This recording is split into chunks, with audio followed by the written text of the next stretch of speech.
One rider's got to jump. He's got to get several bike lengths in between. Huge from the field. Oh, yeah! 50 meters to go, ladies and gentlemen. Make some noise. Looks like it's a Peet's Coffee race. Brian Zimny for the win! Yeah! Yeah! Peet's does it again! Boom, boom, out go the lights. These guys have been amazing. Zimny in the house! Huge display of racing prowess the entire week from Peet's Coffee. That is their at least fourth national championship that we have witnessed here, maybe more than that. Unbelievable. This time it's Zimny for the win as Peet drives the nail home. Here, our final race at Fort Gordon. All right, welcome to another episode of Between Two Wheels podcast. This is Tyler Janke coming to you with Chris Flower.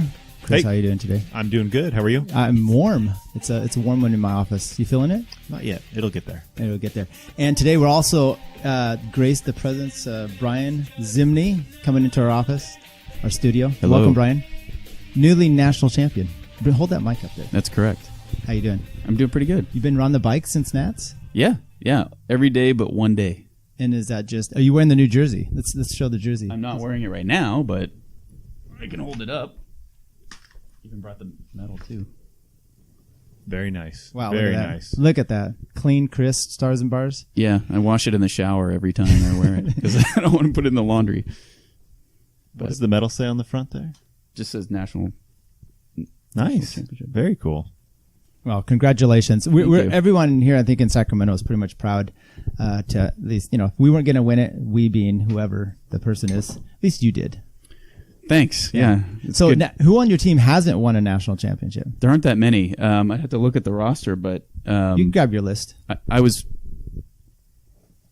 joking before this nationals that I was pretty much the only person on the team that hadn't won any title of any kind.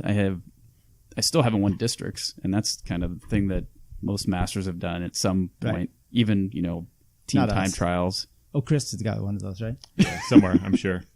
Buried away. But yeah, it was kind of a surprise. Yeah. So let's talk real quick about your name your team. So Peet's Coffee Racing, and you guys were kind of it came out of what was the other one you had? Folsom Bike, and the Safeway team. Safeway, yeah. Mhm. And then in between it was Kronos or something. Kronos, yeah. Before we had a title sponsor, we named the club Kronos Racing Team. And then the following year in 2016, we got Peet's as the title sponsor, so that became the team name, and we still retain Kronos Racing as the club name and LLC name. So Gotcha. That makes sense. So let's go over some of your sponsors here. You want to list them off and just kind of give some shout-outs to them? sure, obviously Peet's Coffee has been our title sponsor the last 3 years, and they've been really great to us. Goo Energy Labs really stepped up for this the last 2 years. Creative Blue, which is actually Chris Ott's company. He's one of our teammates. He's been a partner or a sponsor this year, and then Veo Strip, which I actually brought you guys some Veo strips if you want to use them. Where did that go? We're going to use them for the podcast. Sure. It is warm It in is here. warm in here. I mean, do some instruction on how to put them on. I don't even know where it went. I'd like to be able to Do see. you guys have helmet mirrors too? No. You have to have a beard for that. I can't grow a beard, so Okay. If I could grow a beard, then yeah, I'd have a mirror. So I'll find them later. But, okay. Oh, they're right here. How do they work well? Yeah, actually they do. It's surprising. I mean, the big hang up people have is that they feel like they're going to look silly with them, but if you either use the black ones or the clear ones, they disappear underneath your helmet anyway. Gotcha. So, I mean, if I was a runner, I'd probably never wear it because Do you ever wear them at home, just around the house projects, Yeah, or hanging yeah. out with your wife? right? Yeah. When I'm eating soup, I just put it right on my chin. One underneath. Yeah. Awesome. So, Okay, so who did we get? Everybody, you guys have quite a few. Who else did we get there for your sponsors? Did we miss? So we have a bunch of pet fans on the team. Nature's Select is a dog food company that one of our teammates owns, and then Sage Centers for Specialty Emergency Veterinary Care. That's also one of our teammates is associated with that company in the Bay Area. Schwalbe Tires, Capo is our cycling clothing apparel company. Bell Helmets, they've been really great to us the last 2 years with both their aero and their lighter, like temperature, for hot weather helmets, and their TT helmets too. And then Rockland Endurance Sports is our service course out of Rockland, California. They're a triathlon shop, but they want to get more into road and promote road racing. So, do they make you do any triathletes? Do they make you do any triathlons or running? They want us to wear those really short socks and right. and a sleeveless jerseys and stuff. They're really pushing for sleeveless. So that'd be a good look. It is. Yeah. I showed up at the Folsom bike ride last night. I forgot my jersey, so I almost did it's luckily someone had an extra, but I almost did it with just bib shorts. Really? Yeah, that would have been a fantastic look. Yikes. Chris, Borat look. You're not into that, Chris? No, that's not my scene, unfortunately. Deviate from that. Did you happen to see the video of Chris Hooper's bike wreck? I did, yes. So my teammate Jay Newton sent that to me last night. I'm like, oh my gosh, that was crazy. He was lucky that. Honestly, my first reaction was he was lucky that he crashed where he did instead of trying to save it and go into oncoming traffic. Imagine if he had just had this big bobble, but kept it up. He may have been forced to just ride it out. Because he was close into oncoming traffic, even as it was. Yeah. It was scary. So I don't even know if we would post that. Scott did put it on his Instagram, so I guess he's okay with it being out there in the ether, but... He did. It's an interesting stretch of road through there because it is just littered with rocks and debris, and it's an easy place to get in a bad spot. Our teammate Jeff Scott had a wreck. I think it was last year. Basically the exact same spot. Hit a big rock that's out there. Yeah. Went down, kind of into traffic. Luckily no car hit him. That's coming down Sierra College on the other side. It's just over the KOM where it's flat and it's just starting to. Jay was drilling it. Right. Yeah. I mean, we were doing everything we could to. You don't saw my face. I did. I saw you pointing out the debris too. Yeah. Well, so good on you for that. Yeah. Because we split some rocks. Anyway, let's talk about your roster since we just mentioned Jay. Sure. So Jay's kind of the new guy on the block, right? He is. Not necessarily two-time district road race champion. Yes. Yeah. This year, right? This year, yeah. He followed it up. Mm-hmm. So go ahead and read off who you've got here on your team. So we have Dan Bryant, Dan Martin, who both, by the way, won the national time trial title this year and the national road race title for 45 to 49. So in the town of Loomis, which Dan Martin was living with Dan Bryant the last few months, they had the highest density of national champions in the metropolitan Loomis area. So just if you wanted a little factoid about a little Loomis. demographics, cool. Thank you. Then we have Chris Ott, which I mentioned before, Michael O'Rourke, Jonathan Aropkin, Aaron Patterson, Kyle Glarum, Jay Newton, Ronnie Levitt, Nick Theobald, Dean LeBurge, Ron Reed, Jason Boynton, Tony Reed, Kevin Metcalf, and myself. So I don't think Ronnie has a national title or possibly even district. I don't know. Again, I thought I may have been the only one until a week ago or two, but there may be one other. I don't know. I think maybe Tony has gotten a district championship years ago. So as well. does it make it difficult at races sometimes with that kind of firepower? I mean, when we race against you, and if your whole squad shows up, it's obviously tough, right? And sometimes it might be a little bit, who's the domestique, right? I mean, who's the guy that's going to be doing the work? Because everyone can legitimately do some havoc. Right, and that's what we want, actually. We want it to make the decision for other teams really difficult. So if you had a designated guy for any one thing in any one race, then it makes the strategy really simple for other teams. Right. If you have 8 guys in a race and any one of them can win, you can't let that team do anything. So you spend the whole race tiring yourself out. Chasing as an opponent, chasing everybody. You're like, we can't let that guy go, and we can't let that guy go, and we can't let that guy go, and we don't like this matchup in this breakaway, and so it just makes it really hard on other teams. Yeah, because that's what we want. All else fails, Dean sits back in reserve for the sprint, so you can't just. But it might make it difficult on you guys, like out in Folsom when you were out in the break with a bunch of your teammates, and you didn't get the win, right? So, and I don't know what's happening there. I'm not putting any blame. No. The loser of the week. No. Yeah, that was an interesting one. We had stacked that break, and we each kind of understood our roles, and honestly, it was just a positioning thing. Mike Sayers made a great move, and Chris Ott was marking him and knew he was going to make that move, and when he did, he went up the gutter and he just kind of threaded right through past this guy, and then the door closed and Chris couldn't follow him. So that was it. It was, but it was great. It was a great move by Sayers. Yeah, excuse me, that makes it tough. And obviously Sayers knows what he's doing. Okay. So you've got this great team. You're going to go to nationals. What's been kind of your preparation up for it for this year? And why did you decide, hey, this is the year I want to go? I mean, did you go last year? I think you went the last few years, right? This is the 4th nationals I've gone to. The first one I did was the 2nd year in Utah, and I only went to the crit, and that was it. I didn't do the road race. I think that road race ended on a 30-minute climb. So yes, it did. It's like, that's not really my thing. So, but then the last 3 years, the road races favored, kind of a more punchy style rider, which I think I'm more that style, and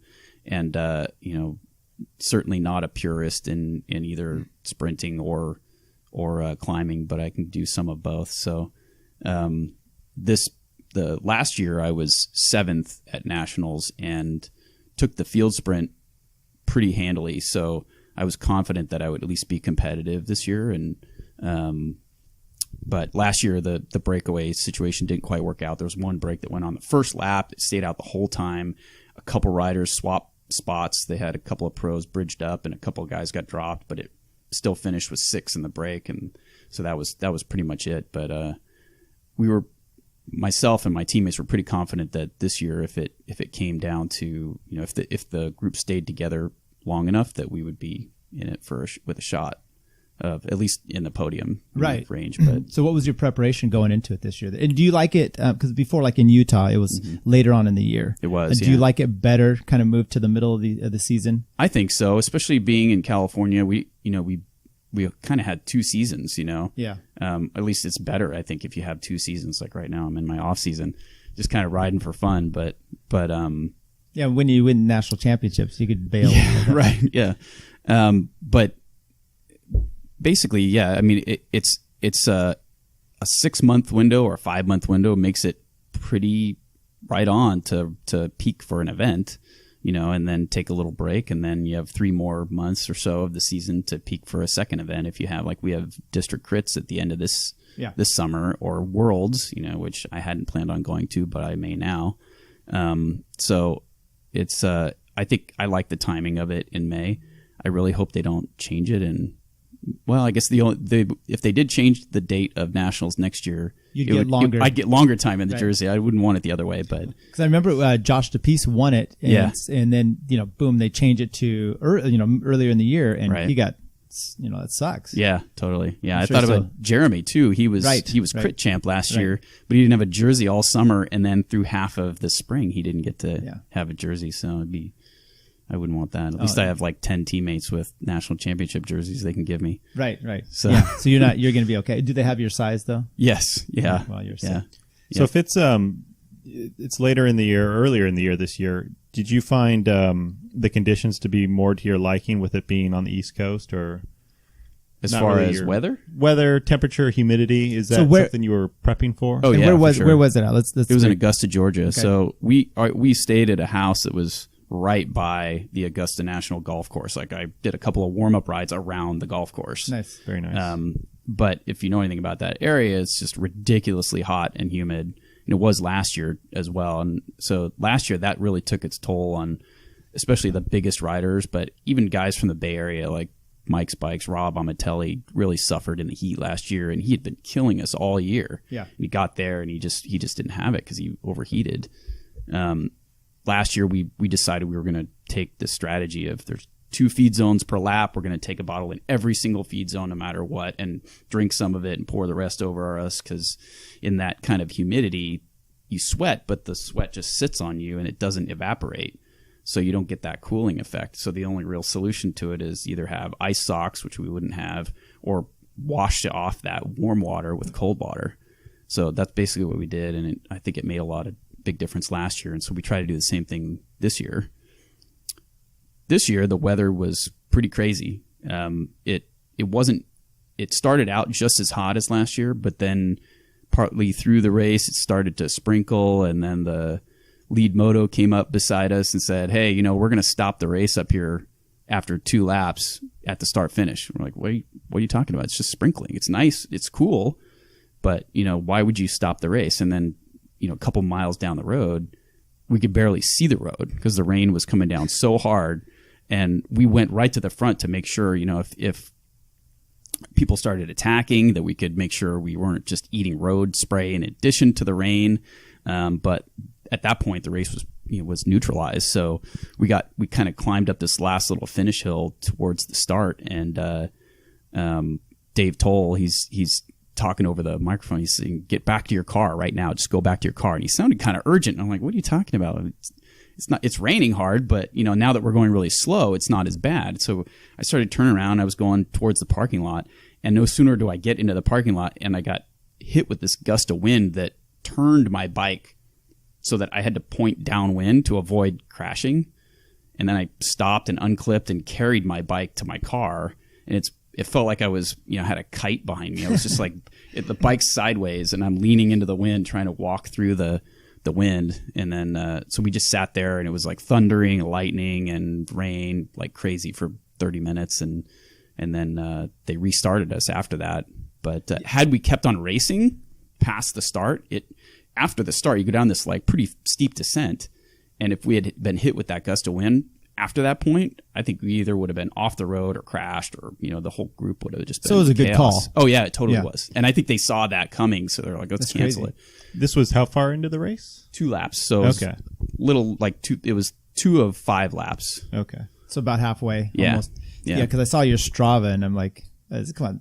This is like an easy national champs, right? Yeah. Oh, well, there's an earlier one. Yeah, right? yeah. But, well, how did that break affect you? I mean, obviously you came out of it okay. Yeah. But were there any breaks off at the time? There were 2 riders that were off. Did they regroup it with them?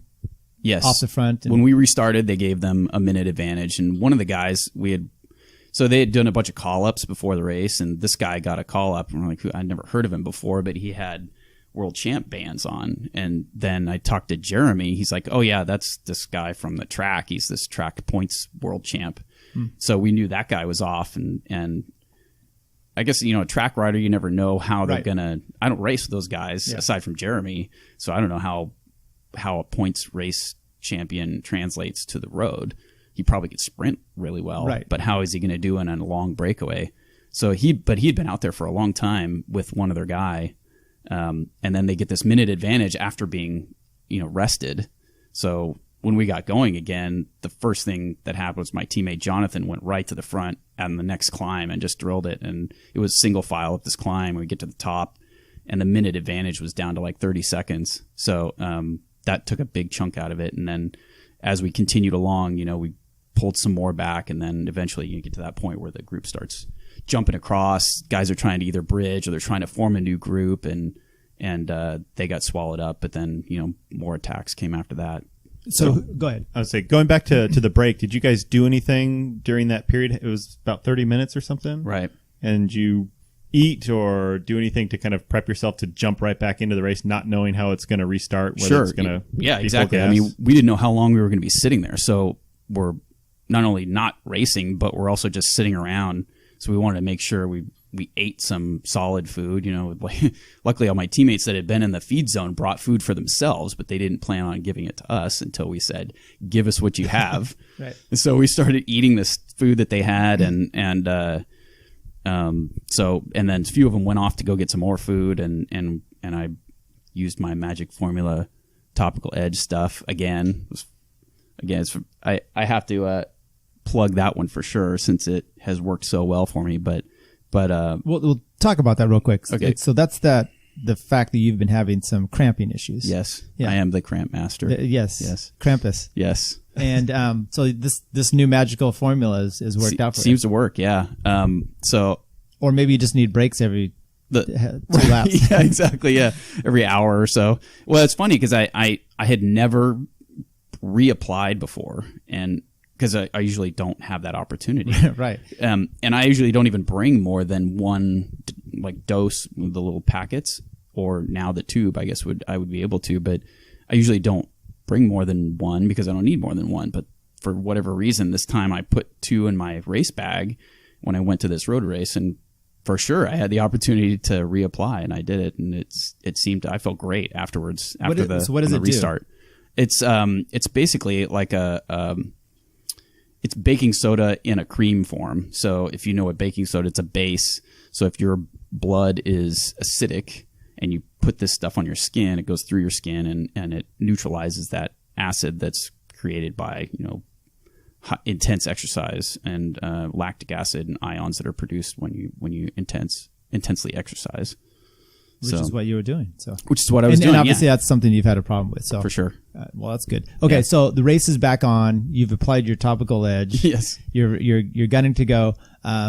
Your teammate? How many teammates were in your race for you that day, and were they working for you specifically? Was that kind of the plan? No, honestly, and this kind of goes back to what we talked about earlier about having multiple options in any given race, and that was our plan from the start. Was to because especially in nationals, very few teams have teammates. Yeah. There was one other team that had 4, but I think maybe only 2 or 3 of them were legit contenders. Maybe one of them really. And that even just a numbers advantage of 3 in a large group is huge because most teams don't have anything. They have no one to rely on. As far as the strategy in a race like nationals goes, that makes it more difficult as well because a breakaway of 2 riders can win even a long break, with a big pack behind them because there's never a cohesive chase. Because every rider is on their own. They're thinking, well, if I chase, then I'm not going to be there for the finish. And they're not chasing for anybody but themselves. So it's usually either just a bunch of attacks and miscellaneous groups forming, and a team can really take advantage of that. And so our strategy was to try to give ourselves as many opportunities as we could with our numbers. So, Jonathan was probably like the longer break guy. Aaron Patterson was a shorter break guy, and then I was kind of like the finish option if it came down to that. But even Aaron, he can sometimes be a better finisher than I can. Does well towards the end of races, especially when attrition is high. He does better than I do. So having the break between races and then even a shortened race, because our race was restarted with 2 laps, not 3. That made a difference, I think, for me as well. Although I felt good last year at full distance, so with no break. So you said one of your teammates drove the pace on that first lap back. Right. And who was that? Jonathan Arokin. Okay. Yeah.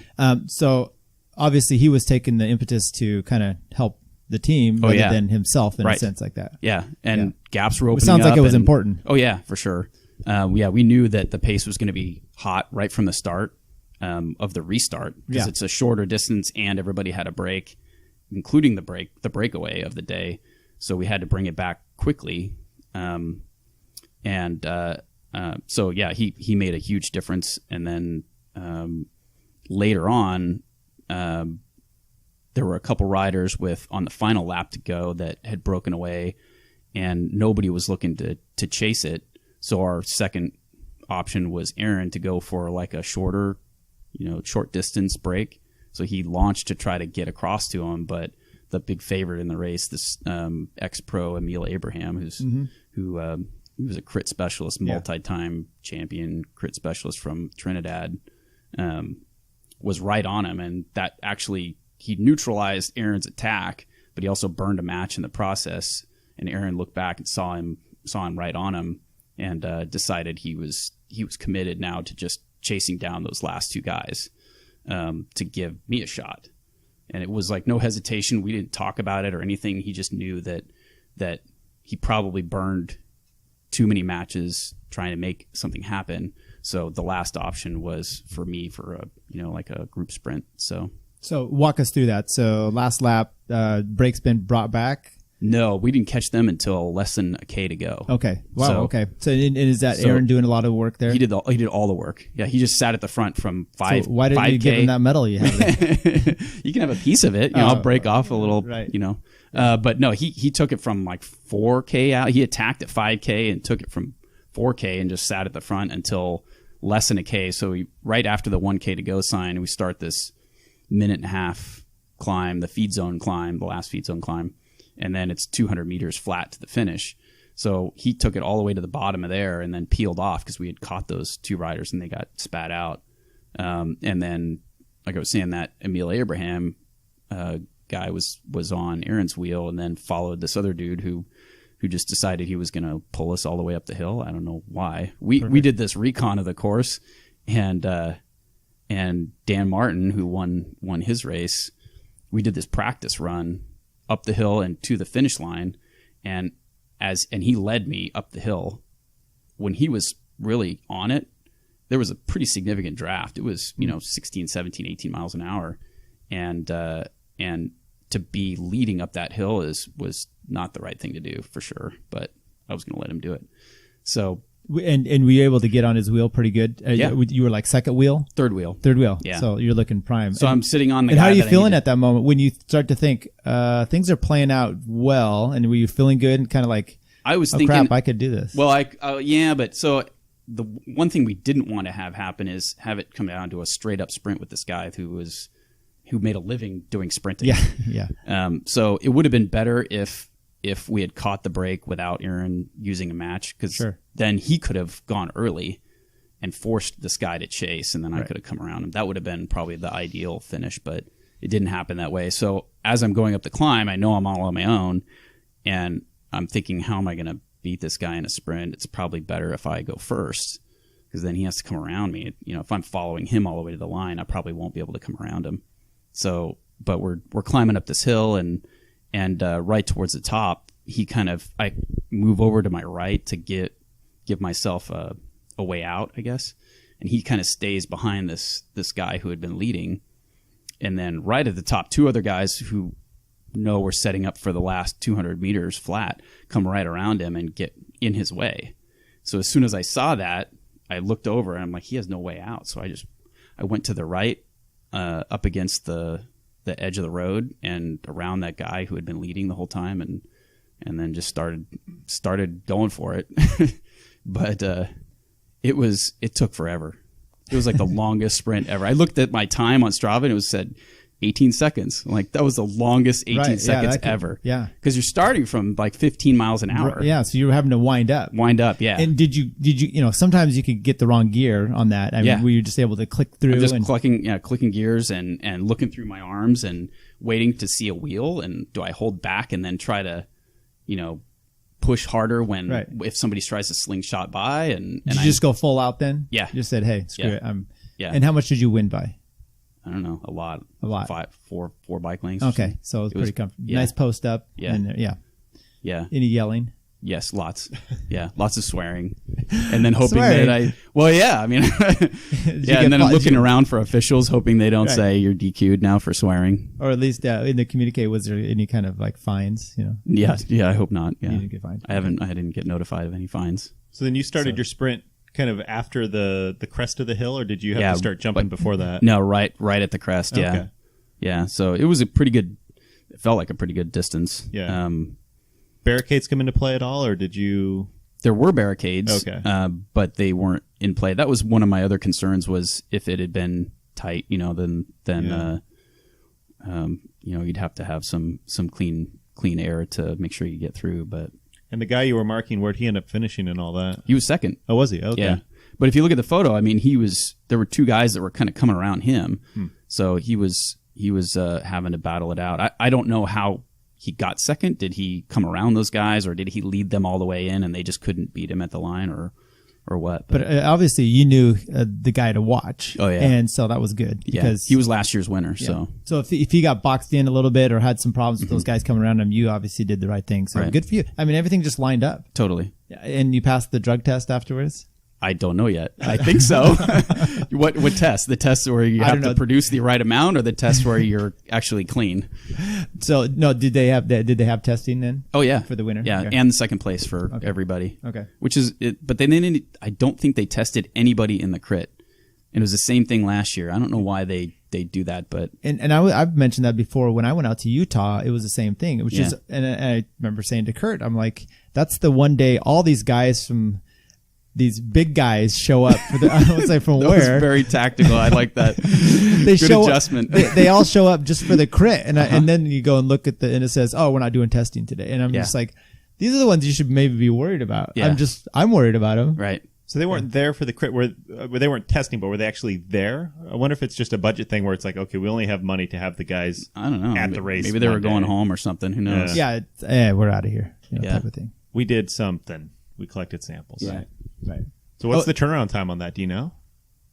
So fortunately, I have lots of teammates that go through this, and last year, Dan Bryant was tested after his win at Nationals in the time trial, and he said he found out in 5 or 6 weeks. Okay. And then earlier this year, I know they tested at Memorial Stage Race, Mount Hamilton Stage, I think, and Red Kite.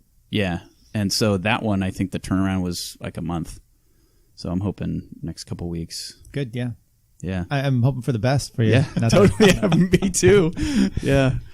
I guess it's the only thing that could take it away at this point, but I don't. So what happened with the crit then? I understand you had a wreck in the crit. Yeah. And let me ask you this: once you've won, okay, the pressure's off. You're like, I'm road champion. You're probably riding around the crit like you're big shit, and thinking, is it hard to get up for that one too? Like in the same respect of like, I need this, because the crit was probably one you might have thought maybe you had a good chance at as well. Yeah. I mean, they changed the course a little bit, and I think it was better for me this year. But at least I felt more comfortable in it.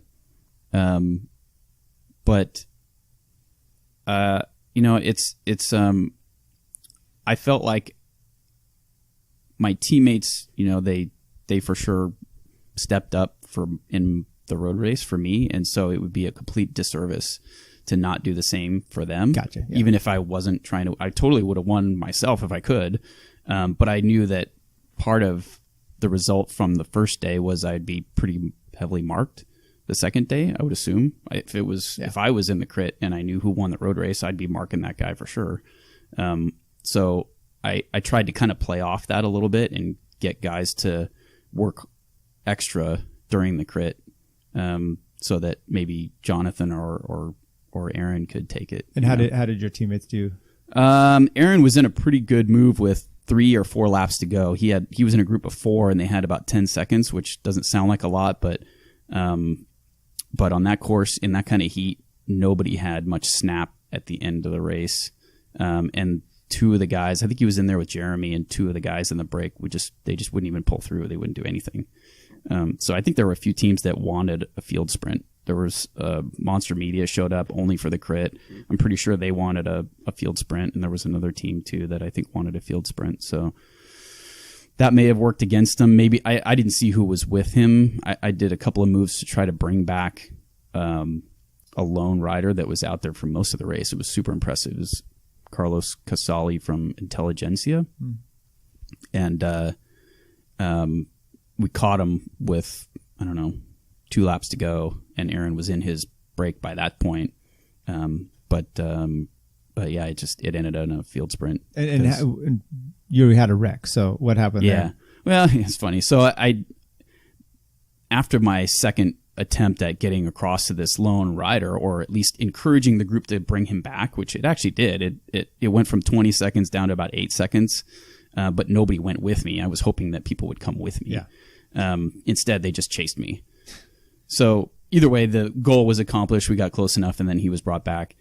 So after that, I was pretty fried. Aaron was in a break, so I kind of started working my way to the back, thinking, all right, I'm safe. I'm just going to bring it home. And going into the first corner on the final lap, 6 guys go down in front of me, and I'm braking heavily, but still manageable. And Todd Markells from Mike's is on the ground in front of me, and I come to a stop just before hitting him. And then I get plowed from behind by somebody. I'm like, who's even behind me at this point? And how come they couldn't stop? Anyway, so I didn't slide at all, but I got toppled over and got a little banged up. And outside the free lap then, or I just pulled over to the side, and everybody asked me if I was okay, and I said, I'm national champion. Nothing hurts right now. Invincible. Yeah. Right. Yeah. So what were the full results for your team? You won. I know Dan Bryant. Who else? Dan else? Martin. Dan Martin, that's right. Pretty much spent the entire road race on his own. Of course. Well, or at least he was out front the whole road race. He had various people with him at various points, but he finished 2 minutes up solo. Nice. And then we got skunked in the crit, really. We didn't get anything of note. But Dan Bryant was BAR for the 45-49. I did see that. That's right. So best all-around rider. Or whatever. Yes, correct. Yeah. And now you guys are doing Worlds. You had mentioned it, and I know that was it a qualifying that qualifying was earlier, wasn't it? Yeah, it was in Alabama about a month ago. But did nationals qualify you for it as well? It did, yeah. Okay. As national champion, you get automatic qualification for Worlds. In Italy, is that? Italy, yeah. Okay. Varese, Italy. I don't know how you sounds pronounce right. it. Either way. Do you have a sense of what that course is like? Yes, I do. Okay. It's over 80 miles and 9,000 feet or something. It's, again, not good for me. Super narrow roads, but it would be an experience. And so I might go just to see what it's all about. Yeah. Well, so should be fun. Any other tidbits from nationals? Interesting things that happen? Weirdness? So on Saturday, it was a Saturday road race. Chris Sunday doesn't want to crit. hear about those things. Well, I do. We'll get there. So if you win the road race, was it hard to kind of get yourself mentally calmed down to prep for the crit the next day? I mean, to get to sleep even so that you were rested enough to contribute to the team? I only had a couple drinks to celebrate, and then I knew I needed to probably get some sleep, and then I was up all night. I think I went to sleep after 3 o'clock in the morning, East Coast time, and then, I don't know, I maybe got 3 hours of sleep. I don't know, amped up, I guess. Right. Yeah, I think I got a couple Facebook messages from you at like 11 p.m. West Coast time. So like, oh, man, he's going to be hurting tomorrow. Yeah. A couple drinks and then just got out there. I think you said you had some Garmin issues too, right? Yeah, it's funny. It all cleared itself up today. Oh, did it? Yeah. Did I tell you that? Oh, that's right. You did. You did. Yeah. I plugged it into the wall after the road race, and it just fried it, and it was zapping, making weird noises, and then the screen went gray, and I'm like, oh, I guess I don't get to have a Garmin. I borrowed one for the crit, but Jason Boynton had it all in kilometers. He's like, I'm training for Worlds, so I have it all in kilometers. Because you can't train in miles? I guess not. I don't know. It felt like I was going really fast the whole time. I just did a calculation in my head. Yeah. I'm like, 50K. This is great. Yeah. I'm going so fast. So some sort of EMP? Yeah. Oh, no, I don't know. Yeah, so today I was on the phone with Garmin tech support, and they're like, okay, first step, turn it on. I'm like, this is not going to work. What a waste of time. I hit the button. It comes right on. So I don't know what it was, like a humidity being out there fried it for a little while, and now it dried out or something, but it works. So if anybody needs an extra Garmin, I got one. Well, I might talk to you. Which one is it? 520. Okay. Ooh. Let's have a conversation. Okay. Well, off mic. So any other weird? You ride bikes? I rode Sunday, Nevada City. You did. I didn't see. Oh, I did see you out there. I didn't see. I was thinking you could get 30% more training time if you didn't do this podcast. I know, right? But would you ride if you weren't doing the podcast? Imagine how good you would be. Right. Well, when the heart issue came upon, I was like, hey, I could work more. I could do more podcasting. And then I fixed the heart thing, and I'm okay. So, right. I don't know what to do. Yeah. My wife prefers me, I think, riding because I get a little crazy. Okay. You know how it is. Yeah, I mean, if totally. you weren't doing that, right, and you're at home and. No, my wife tells, she's like, you got to, that's why I started racing again in 2009. I took a break for a while, but I came back to it because she's like, you got to do something competitive. You're driving me nuts. Right. Yeah. So. And the family just, it's not good. Like, okay, I'll just go back a little bit and try some, I downgraded and I'm like, I'm just going to do a couple local races here and there. And then sure enough, your competitive instinct kicks in, and next thing you know, I'm national champion. Next thing, it's a good thing you came back. Yeah. How does the family feel about it? They proud of you? Oh yeah, totally. Yeah. Kids all excited and super stoked. Yeah. It's great. We're proud of you too. Thank you. So anything else about nationals before we just move on? What's the rest of your season? You said you're taking it off a little bit. Well, yeah, just it's funny. I rode hard a couple days this past week, and I seem to be able to I still have some fitness left, but there's a little bit of that mental part of it where I'm not quite ready to push that hard. Yeah. So I think I'm just going to ride for fun for a week or two. And I mean, obviously your preseason up till nationals was, you must have been training pretty good. Yeah. So, it takes a lot of time, a lot of family time, a lot of mental. And then when you come out on top, there's just a relaxation, and it's kind of nice. I mean, ice cream, I don't know what else you have. Yeah, totally. Yeah. Yeah. Wow. Although I have to say, I spent a lot of the week after nationals just eating and drinking whatever I want, and I felt terrible. Yeah. I'm not used to this, so my body did not like it. I got it's easier to starve myself all the time than it is to almost eat and drink garbage all day. Yeah. So. I had done that. It was when I went out to Utah. I got for me pretty thin. Yeah. And then we went to Hawaii, and I just ate burgers, and I literally gained, I think, 12, 15 pounds. Yeah. And when I was working with Nate, and he used my weight chart for some blog post he did because it was like a spike. Yeah. It's like, anyway, enough about that. Okay, so let's talk about anything else from nationals before we move on. I don't know. What do you guys? We have other things to talk about, but I mean, non-racing stuff. If you want to talk about anything more with nationals, now's your time to do it. Do you know where it's going to be next year? I don't yet. Hopefully out Are you here in a somewhere. secret special club now? I mean, No. I would think as a champion you would get some input, right? No. That's too bad. I wish. I guess there's an expectation that you. If it's on the bump go circuit defend. race course, I'll be happy. I like that course. It's kind of like the national. that has course. been your good. So I'm looking through some of these things you had sent me here. Bike, your bike didn't make it back. It didn't. Yeah. It's- I don't know what that deal was. So Delta Airlines, we checked in admittedly a little bit late, but if I can make it on the plane, and I had to run really fast to make it on this plane, but if I can make it, what's the excuse for my bike not making it? Yeah. And then they just decided to send it to LA. They're like, LA is kind of close. We'll just send it there. So West Coast. yeah. I don't think that it's like if you don't know anything about East Coast geography, maybe you think, oh, it's all one state. They got to be really close together. Yeah. You could just drive over and get it. Yeah, it's in Hollywood. Everything's in Hollywood. You said your metal broke? Sort of. So I guess I'll tell you the story. So I'm late for my plane. So I'm sprinting through the airport in flip-flops because it's super hot there. And I trip going up the escalator and I slice my foot open. It's bleeding everywhere. And I know they won't let you on the plane if you're bleeding. Luckily, since I crashed in the crit, so I had bandages in my backpack ready to go. But I continue running. My foot's bleeding. Then the metal, which I refuse to take off, comes unhooked from the ribbon because it's just it just slips onto the ribbon. And it starts cartwheel rolling down through the concourse of the airport. Ding, ding, ding, ding, ding, ding. And it goes 50 feet and I'm running after my gold medal through the airport and luckily it was going the same direction I needed to go. So I just followed it until it came to a stop, picked it up, continued running. I made it to the plane by seconds. They're like, oh, hey, you're finally here. And you flash them your medal. I'm like, here, wait, I'm going to bandage my foot. Don't look. So you can use that metal to get through security a little faster, though. I mean, it's kind of do you know who I am? That couldn't have been good, right? Did you have to? I mean, you had a medal. Didn't they put you through a metal detector? Oh, no, you just bag. put it in your bag. Oh, I thought you didn't take it off. Well, You're strip search me instead. That's the I'm other not part of taking it. it It was off. the first time I got TSA pre-approved. Oh, okay. And it was the first time I'd ever used it. I actually went through and I took my shoes off and they're like, "What are you doing?" Oh, sorry, habit. You don't have to take your shoes off. You're one of the lucky ones. Yeah.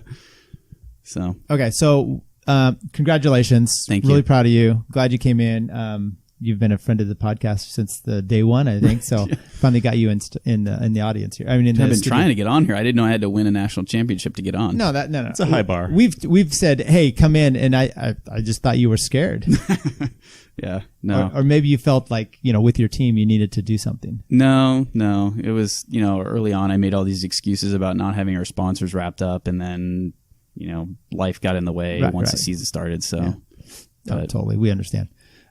Okay, so last week, let's talk about Nevada City. You want to do that? You were there. Yeah. So you come back, you're not ready to race yet, but you decided to show up in Nevada City. I would have raced. I just had family commitments. I could show up, but I'd have my kids with me, so I couldn't race. But I really wanted to. Honestly, I had done that particular course as a junior with, it's funny, there's a guy, Cameron Hoffman, who now lives in Utah, who won the Masters race in 2015, and he won that race I was in it. So he wins the junior race when I did that course as a junior, and then in 2015 I'm in the Masters race and he wins the Masters race.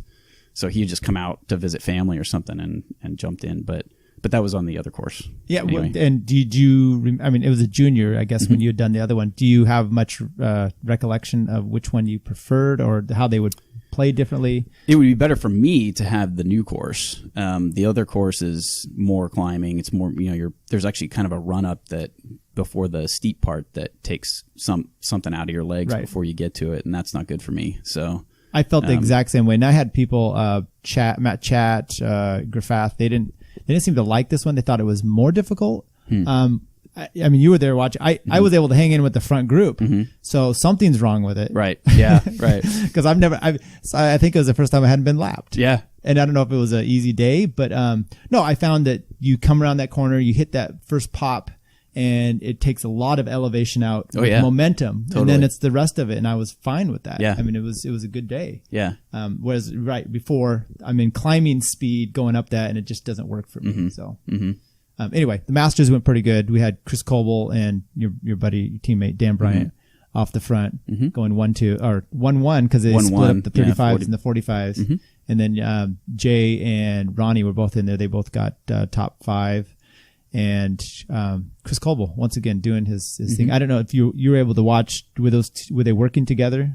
They were, and I think Chris did an interview after the race, and he was saying that they were trying to pull certain sections of the course. Which honestly, I don't know how much benefit there is to anybody leading on that course. Maybe at the top a little bit, but the only place I could see somebody contributing to there isn't another much rider. of a benefit. So no, but up the climb, if one person's a little better at setting a pace up there, I mean, it's just setting pace. Yeah, and that's really what it is. And then I could see someone like Dan just like driving it over the top in a flat section. Just turns it into a time trial like he does everything else. But anyway, it was a good day. It was warm, and then we stuck around. I think you left before the P12. I watched part of it, but I had to go. So Chris Reichert, Teams Mike's Bikes, all like 8 of them show up. And he just rolls off the front. Oh, yeah. And just keeps rolling. And 30 minutes in, it looked like he was breathing out his nose. Right. He looked super impressive. And even Arya, who is arguably probably the best climber on the team,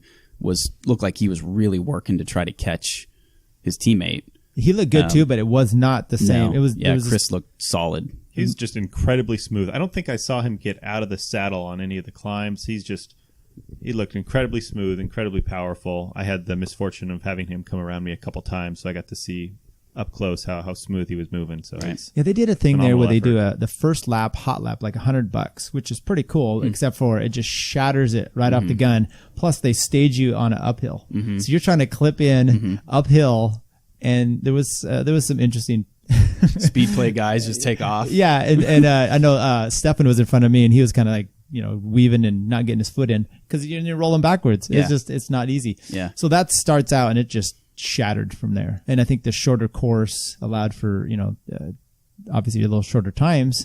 And Reichert was just coming through, laps the field, Arya laps the field, but then it would just, it's that course did what it does and it just shreds everything. So it's very confusing.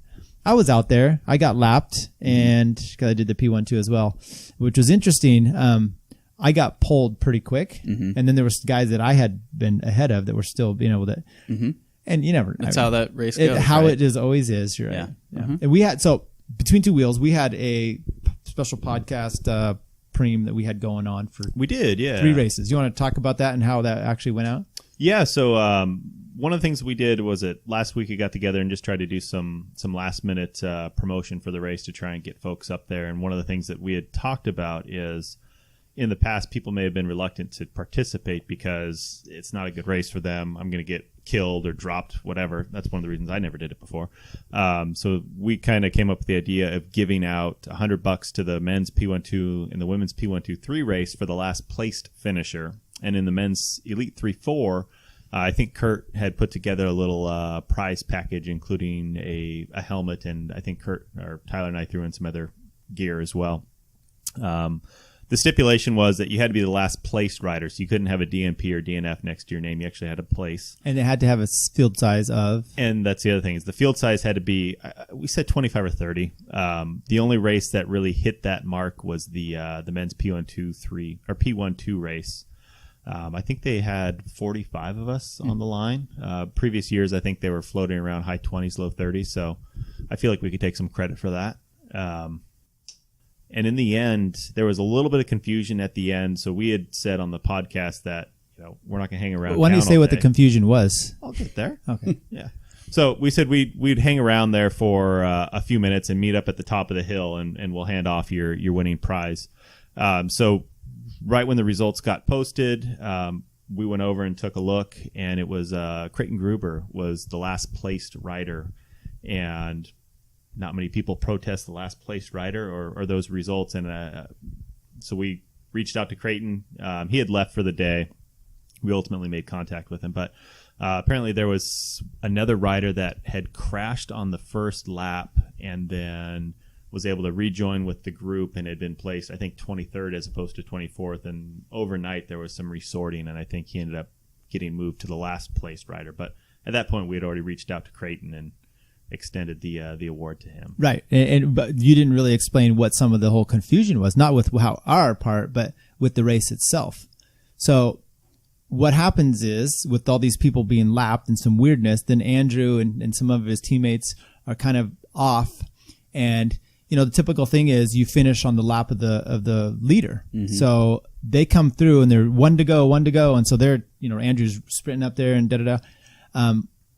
And he wins that field sprint for third, and then they're telling him, "Oh no, one more still." Oh, you mean the final for yes, not for our prize, but no. Yeah, so there was definitely, and that's what caused a lot of confusion, because then they were protesting basically from 9th place or third on down. Mm-hmm. People are sprinting for the wrong, and I guess I blame a little bit the officials, because it shouldn't be that complicated. You track Chris Reichert or whoever it is, except for they have everybody mixing in there. So Chris was in the group, and typically you finish on the leader's lap. And if he had lapped the field and was sitting in the field and it's one to go, it's not one to go for Chris. It should be one to go for everybody that's in that group. But that ended up not being the case. Well, I think part of the problem is when they came through the start finish, I think Andrew their group was just fractionally ahead of Reichert in the field. So they should have, I guess, had 2 to go. Yeah. I don't know, or what. And the point is, it was kind of sucky because different people, Andrew goes from 3rd to like 6th or 7th. Right. And when you finish the sprint on that course, it's incredibly difficult to reaccelerate into an 8% grade when you've just sold out for the finish, to not only reaccelerate with the group, but then try and be competitive in the end. So you're really getting hosed there. Because I think a few guys had that issue. Yeah, Chat said he had that too. Right. Yeah. So whatever. We gave $100 to Creighton. He earned it. He did. Hey, good for him. And if he would have showed up right then, he would have got a crisp $100 bill. But instead, he got electronic money, Bitcoin. Yeah. No, maybe not. That's good though. You got to give money to the juniors. You're right, and it was pretty good. And the guy that hit the hay bale, I was doing a few laps with him, and he had straw coming out of his helmet. It's like a scarecrow. He crashed on the hot lap, right? Hot lap, yeah. The first lap. So the one thing that I liked about the race is it was a tough course for me, but the corner wasn't nearly as bad as I thought it'd be. I think there was a little bit of concern from folks about taking that corner the way it was going to be organized, and there was some decelerating going into it, but everybody for the most part got through it cleanly, and it was a good course. I enjoyed it, and I found the corner.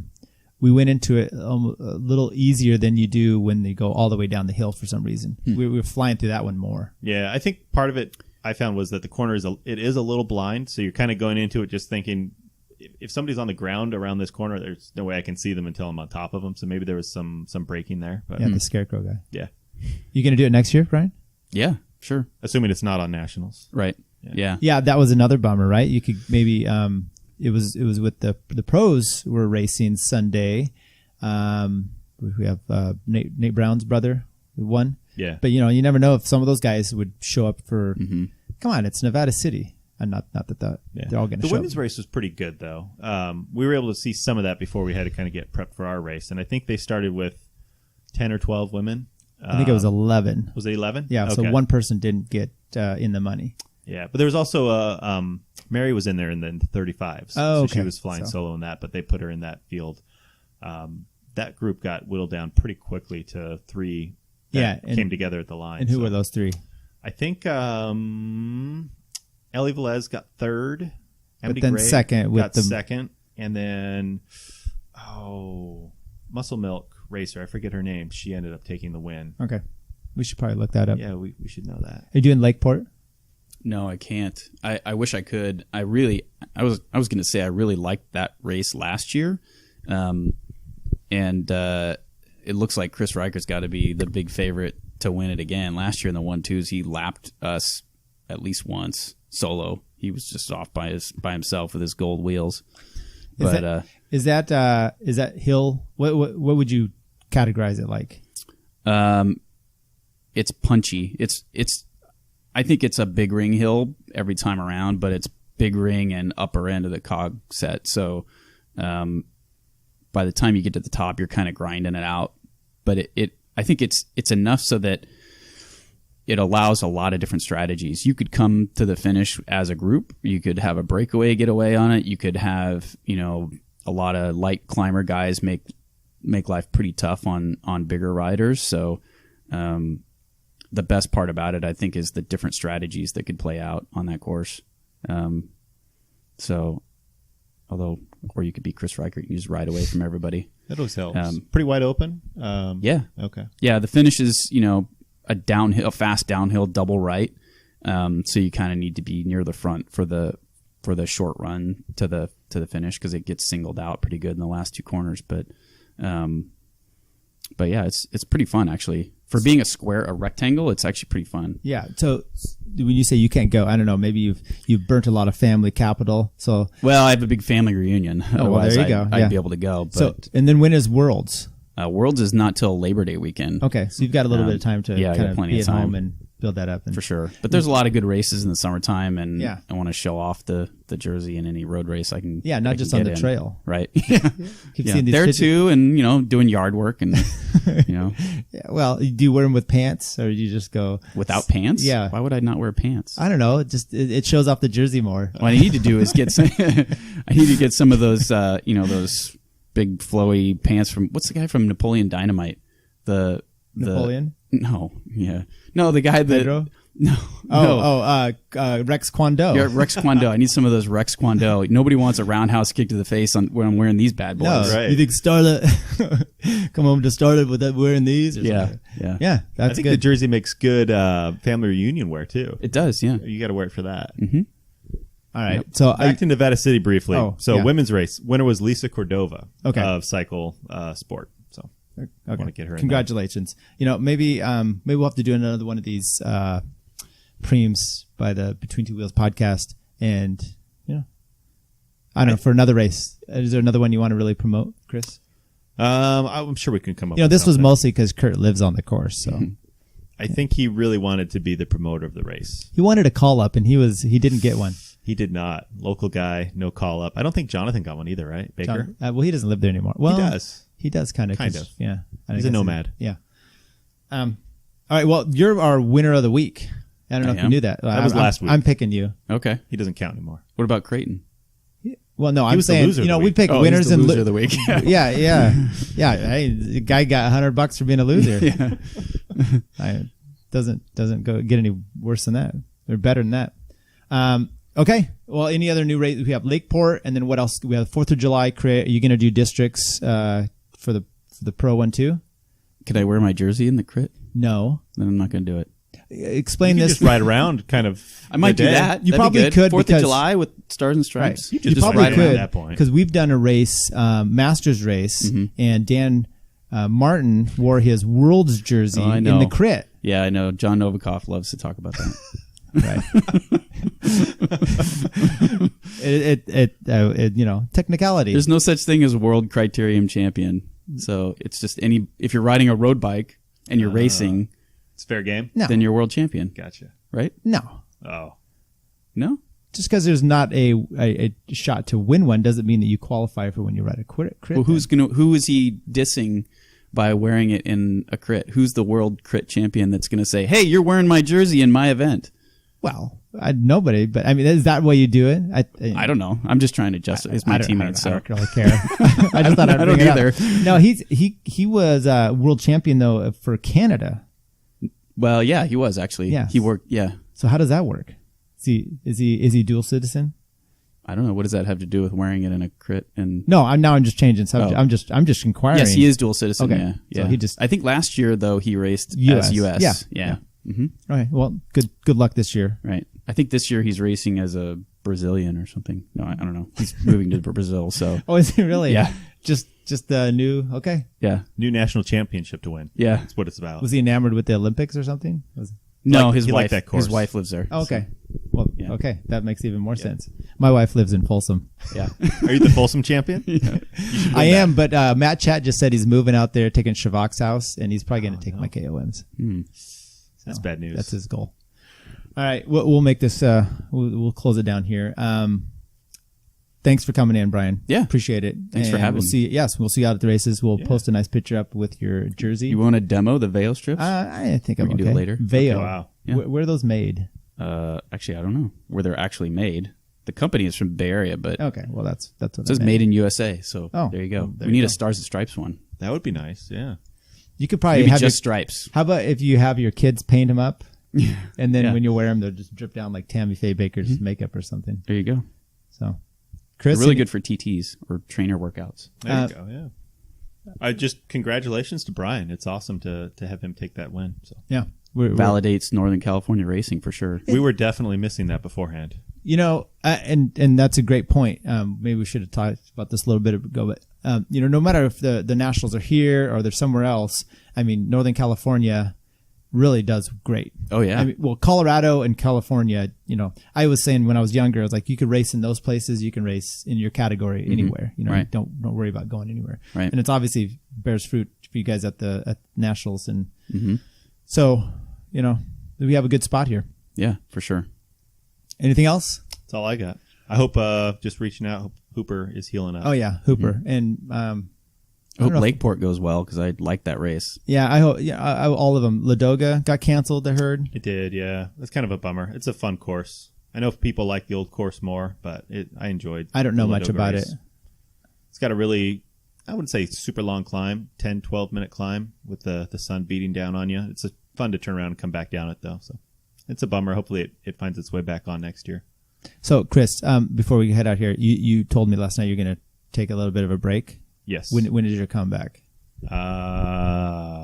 We'll say July 15th. July. What's racing? What races in July 15th? I have no idea. No idea. Tour de France. Yeah. Okay, Brian, you won. You said you've been taking a look. When's your comeback? When can your fans see you in the Stars and Stripes lineup? I looked down the calendar, and the next closest road or circuit race, because it counts as a circuit race, is probably you oh yeah, investigated it. Yeah. Well, if you know USA Cycling, they categorize circuit races as road races. Okay. So I think it's a CCCX race, but I'm not sure I'm going to go that far because it's not districts. But I'll have to look. I'm probably going to do a couple of the crits next, maybe Watsonville. Okay. I think that one's coming up. Brisbane as well. So. Do you have a secondary kit that's just the arm stripes that you can start wearing right away, or is that next year? I'm trying to get a couple of those from teammates as well. Those ones are actually more common, but it's also because half the team is at least a former champ. Yeah. So they have a bunch they can loan me, but they're also the ones that they currently want to wear. The ones that are current champ jerseys they either can't wear except for Dan Bryant and Dan Martin and myself. So none of them can wear those in a race, at least. So they're more willing to give them up. As long as you don't trash it. I have like 5 of those. But yeah, the former champ ones, I really only need them for the occasional crit. So, all right. Well, people may not know you're kind of our honorary ombudsman for the. You didn't know this. I mean, we would. You know what that is? That's like the guy that kind of you know, you have a newspaper and editorials coming in, and he kind of does a review of, well, here's what's right and what's wrong. Am I going to critique my own podcast? This is what you do usually with our podcast. I've been taking notes this whole time. Yeah, and you're going to correct yourself. And so please go ahead. Feel free to do that on our Facebook page. I will. Okay. So, and everyone, you can find us on Between Two Wheels, Facebook.com/Between Two Wheels. What? I had a question. Maybe 2 questions. I know what the first one is for sure. I have no idea what your intro music is. Can you tell me what it is? It's like I found it. What do you mean? What? I don't know what the song is. Oh well, I'll have to post what that is. I don't know what it is offhand. It's I went back through because I started listening 30 episodes in or something. I went back through to like the second one or third one when you first used it. You never said what it was. So right. I probably should do that. I bought the rights for it. Okay. Just so that I wouldn't have any issues. Yeah. The first one was I had some stupid song and some cowbell from it was from Bend the Gina, my wife, had recorded, and Dave Toll in the background or something like that, and then we had some other stupid one. I had this friend that's like, the music's horrible. So I don't know if this is any better, but it's like choir pipes or something like that. Huh. Okay. I don't know. Does it mean anything to you? Second question, huh? Oh, I like know. the song. I don't know. It's my second question might have just been how you could be way better if you didn't do the podcast. I mean, that's a statement. That's a statement, I guess. Yeah. I don't know. I've enjoyed this. It's gives us something fun to do, and it's not necessarily promoting us. It's like promoting the cycling in the community, and it's been fun, like interviewing people, and some haven't been fun.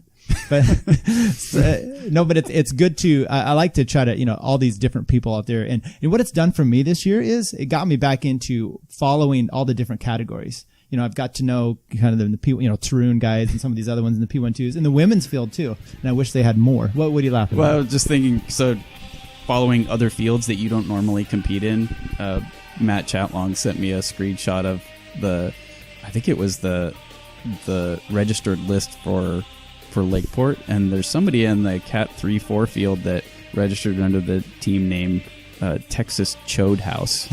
So I thought that was worth mentioning. That's a derivation of Patrick Swayze's old. Yes.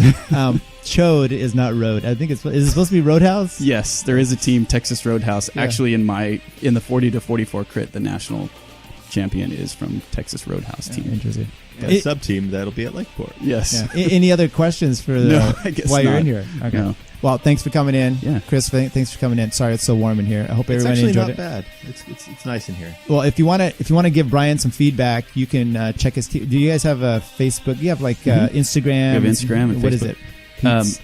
Peet's Coffee Racing. Yeah, I think it's _ everything. Peet's _ coffee _ racing for Instagram, and then just Peet's Coffee Racing for Facebook. Gotcha. We'll post a link to it, and if you want to chide him through us, you could do so with B2W _ podcast or Twitter and Instagram and our Facebook page. So thank you once again. Thank you. Everyone have a good day. All right. Thanks.